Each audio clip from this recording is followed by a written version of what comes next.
Ganeshaya Namaha, Sri Mahalakshmi Namaha, Sri Gurubhyo Namaha, Om Namo Parvati Pataye Hara Hara Mahadev.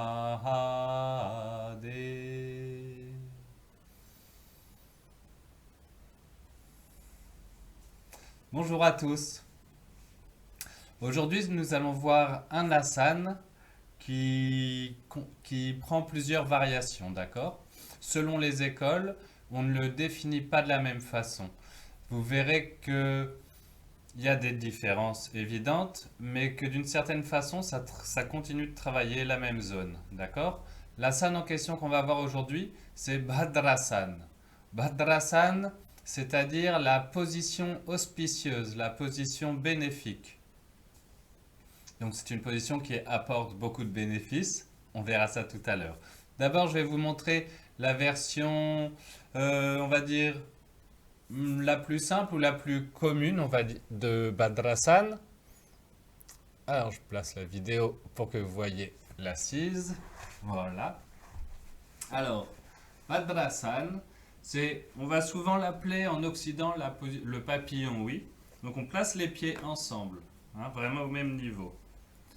On va rapprocher les pieds du périnée le plus possible. Voilà, on appuie sur le périnée.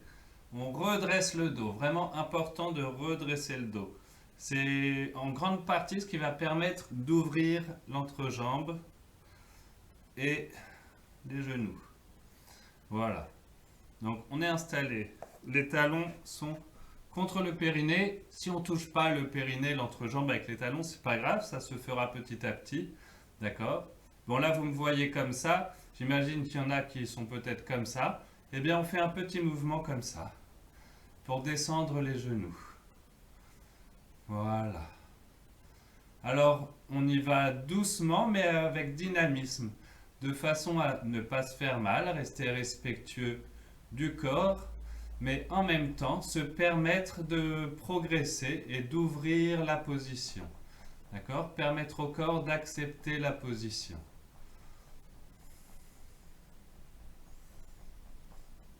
Voilà.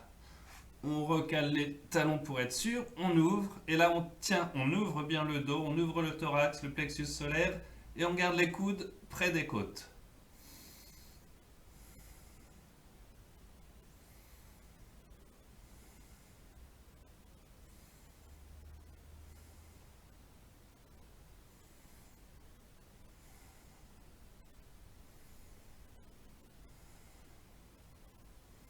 Alors on peut tenir cette position quelques minutes si on veut.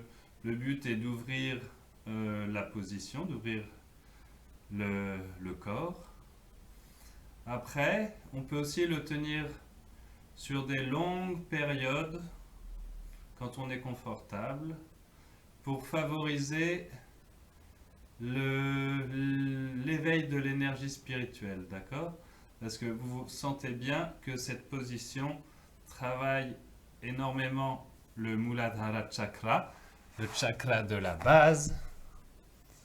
Donc ça a une bonne stimulation pour l'éveil de l'énergie. En dehors de ça, cet asana est très bon, évidemment, pour ouvrir les muscles et les tendons qui retiennent les jambes et les hanches.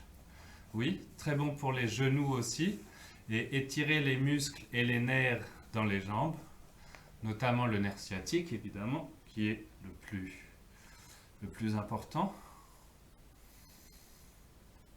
Voilà, cet asana pratiqué pendant la grossesse apporte également beaucoup d'aisance dans l'accouchement.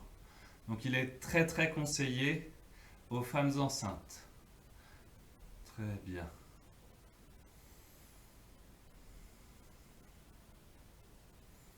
Voilà, dans d'autres écoles, sous le même nom de Bhadrasana, on fait cet asana-là. Donc, les pieds sont derrière. Je vais me tourner ensuite pour que vous voyez. On ouvre bien les genoux le plus possible. Les pieds sont écartés de façon à recevoir les fesses en assise. Et on essaye vraiment de toucher le sol avec le périnée.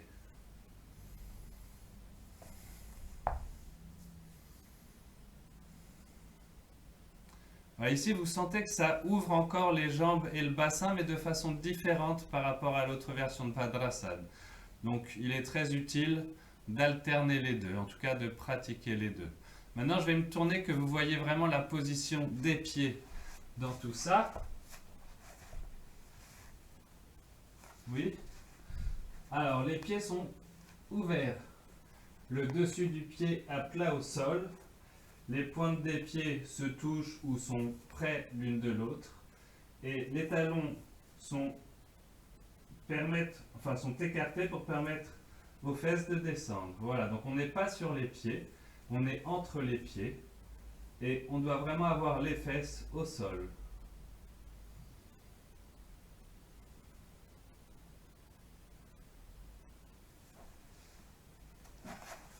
Au commencement, dans cette version, ça vous travaillera les genoux, ça tire un petit peu sur les genoux, d'accord? Mais ça va, vous n'allez pas vous faire mal. Si vous sentez une douleur, relâchez la position tout simplement. Voilà. Au niveau des bénéfices, eh ben, c'est les bénéfices que j'ai dit. Très bon pour préparer l'accouchement. Très bon pour ouvrir à ce niveau-là les hanches et les nerfs entre eux, et les muscles, nerfs et muscles entre hanches et jambes, d'accord, au niveau du bassin. Très bon également pour l'éveil de l'énergie spirituelle, Kundalini, et aussi pour les hommes, pour le contrôle du semen, d'accord? Pour garder ce qu'on appelle en Inde le brahmacharin, qui est le contrôle de l'énergie sexuelle. Tout a été dit. On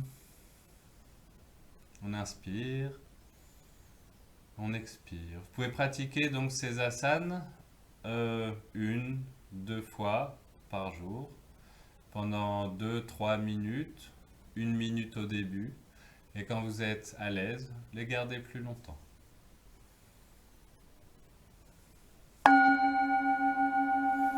Om Sarve Jantu Sukhinaha Sarve Santu Niramaya Sarve Bhadrani Pashyantu Ma Kaschid Dukha Bhag Bhaveta Om Shanti Shanti Shanti